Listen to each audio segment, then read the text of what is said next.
Boil chicken recipe নিয়ে চলে এসেছি আজকে আমি সবার জন্য, এমনকি বিশেষ যারা বডি বিল্ডিং কমপ্লিট করছো তাদের ক্ষেত্রে ভিডিওটি খুবই হেল্পফুল হতে চলেছে।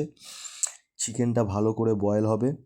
বয়েল হওয়ার পর ননস্টিকের কড়াইয়ে একদম অল্প সাদা তেল অথবা বাটারও ইউজ করতে পারো।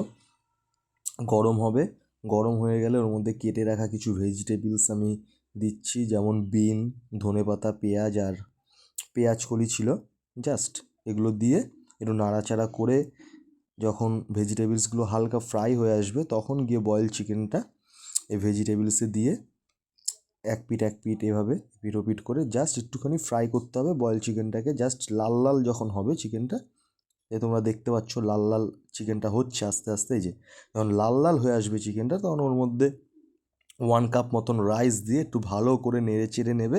তার কারণ যে সল্ট আর পেঁয়াজের ফ্লেভারটা যাতে ভালোভাবে রাইসটার সাথে ওভারঅল মিশে যায়, এর জন্য একটুখানি ভালোভাবে নেড়ে চেড়ে তোমরা নিয়ে সার্ভ করে নাও।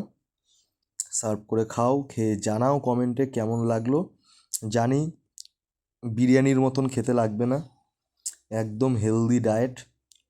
খেতে আমার তো ভালো লেগেছে, আমি নর্মাল বয়েল চিকেনের থেকে মনে করি এটা বেটার অপশান। তোমরা খেয়ে জানাও। আর খুব সুন্দর মাসেল গেইন হবে, ফ্যাট লস হবে, ঠিক আছে। এর মধ্যে কিছু ভেজিটেবলস তোমরা চাইলে একটুখানি ব্রোকলি অথবা আরও অন্য কিছু ভেজিটেবলসও অ্যাড করতে পারো। খেয়ে অবশ্যই জানিও কমেন্টে কেমন।